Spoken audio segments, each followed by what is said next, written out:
Praise the Lord. We thank the Lord for this wonderful day that He has given us to rejoice and be glad in it. Thank you so much for watching the Word of God today. And I praise God for this wonderful opportunity. And thank you for your time. And I want to read the Word of God with you in John 14, chapter 14, verse 3. And if I go and prepare a place for you, I will come again and receive you to myself, that where I am, there you may also. Father God, we thank you for this wonderful day. Father, thank you for the opportunity that we still here as a vessel, as an instrument to give glory, to tell the world that Jesus loves them. Thank you for the breath of life. I pray, Holy Spirit, take control of my life. Lord, I surrender it all to you. Lord Jesus, I pray all the listeners, let your Holy Spirit minister to each and every one of us for your glory alone. In Jesus' name, amen. Thank you, Lord Jesus, for this wonderful day. And hello, everyone. Please grab your Bible with me as I've already read John chapter 14, verse 3. And if I go and prepare a place for you, I will come again and receive you to myself, that where I am, there you may also. You may be also, maybe also. My theme today is don't be left behind.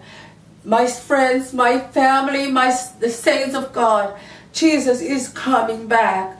God's book, the Bible promised that Jesus will return to take his faithful followers to live with him in glorious presence forever. As the scripture says, as I read, everyone else will be left behind to face most difficult times mankind has known.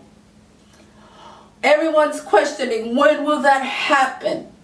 The Bible made clear predictions about the times leading up to Christ's coming for his own. It says that in those days people will be lovers of pleasure instead of God, blasphemers, unthankful, heartless, without self-control. That is in 2 Timothy chapter 3, verses 15. Clearly, evidence of those predictions being fulfilled is around. It's all around us. The news is filled with reports of greed, murderers, robberies, immorality, as well as a worldwide convulsion of violence and terrorism. All signs seem to indicate that something will happen soon. All signs seem to indicate that something will happen soon. After Jesus comes for his own, Luke 21, verses 25-26, after Jesus Christ will come for his own, there will be signs in sun and moon and stars, and on earth distress of nations, people fainting with fear and foreboding of what is coming on the world. Everything will be in upheaval, and there will be earthquakes, wars, violence, and people betraying one another.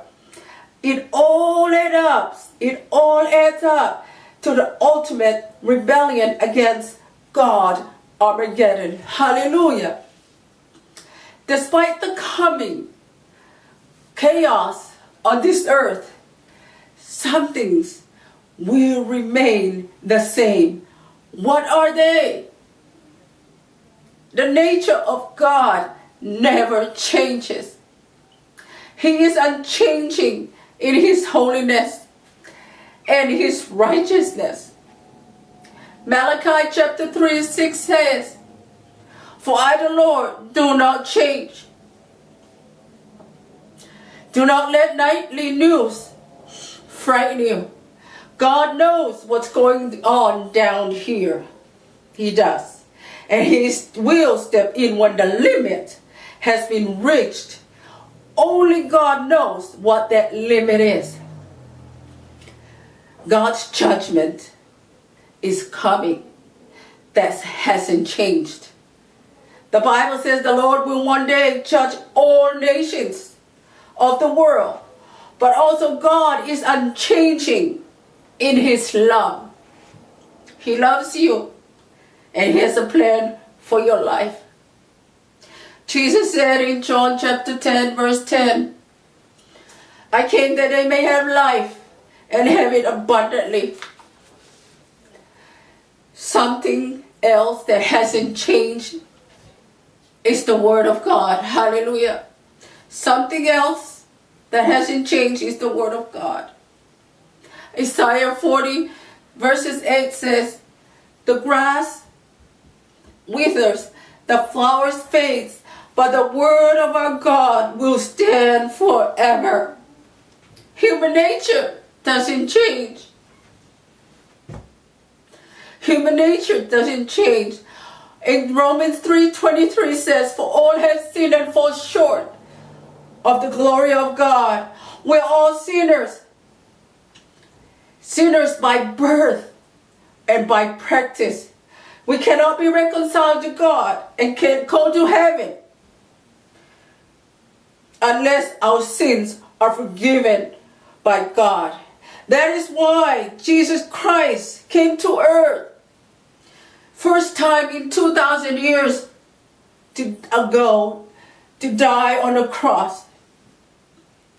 And the promise of His return to earth to rule the nations hasn't changed, has not changed. Christ said before He left in Matthew 25 verse 31, when the Son of Man comes in His glory and all the angels with Him, then He will sit in His glorious throne. Since Jesus made that clear, made that promise clear long ago, people have always asked, where is the promise? Or when is that promise is coming? That's 2 Peter verse 3-4. Has something gone wrong? When is that promise coming? Has something going wrong? No. Everything is going according to God's plan. According to God's timeline. Everything is going according to God's timeline. God will come to bring peace and justice to this earth. But until then, He is giving people time to change their minds about who He is and what He has done for them. The Lord, the Lord is patient towards you. In 2 Peter chapter 3 verse 9 says, the Lord is patient towards you, not wishing that any should perish, but that all should come, all should reach repentance. Do you doubt that Jesus will ever return? Do you doubt that Jesus will ever return to earth to set things right? Are you living like you'll never face God, your own church? Then you're in danger of being left behind. Admit that you are a sinner in need of God's forgiveness. Romans chapter 3 verse 23 says, we all have sinned and fall short of the glory of God. Believe that Jesus Christ died for you on the cross, came back for life from the grave, and is your only way to heaven. Hallelujah. Romans 5:8 says, God shows His love for us in that while we were still sinners, Christ died for us. My friends, my family, Jesus is coming back. And He's willing for everyone to go to heaven.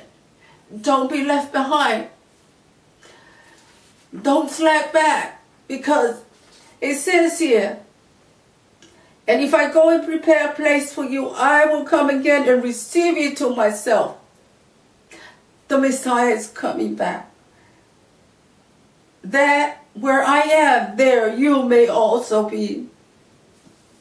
In the mind you're thinking, when is that will happen? But let me tell you, he is coming back, and don't be left behind. He's promised.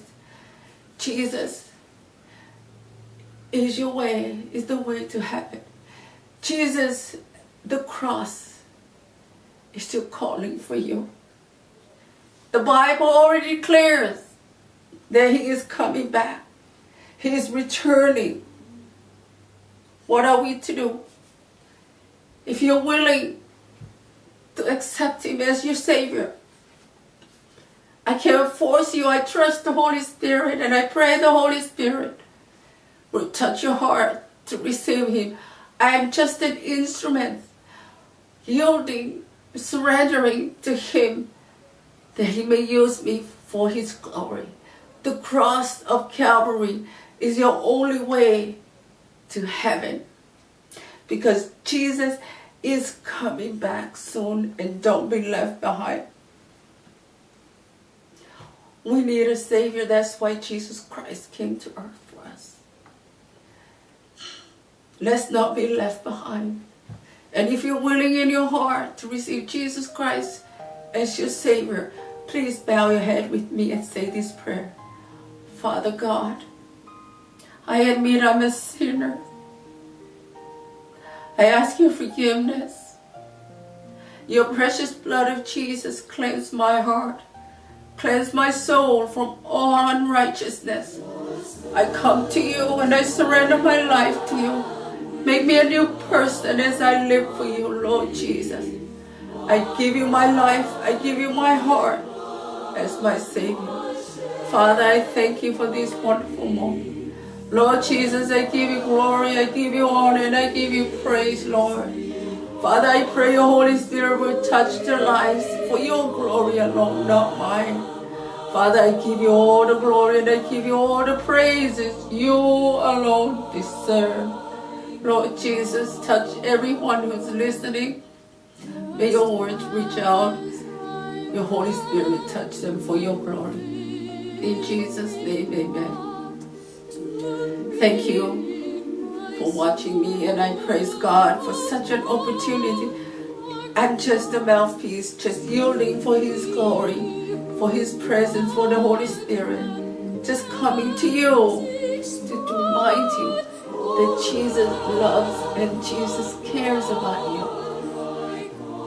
And I thank you for watching me, and I praise the Lord for this wonderful day that the Lord has made. And I know that today will be a day. And I thank you for watching me, the Word of God. May God bless you and have a blessed day with Jesus. And I love you with the love of the Lord. Amen.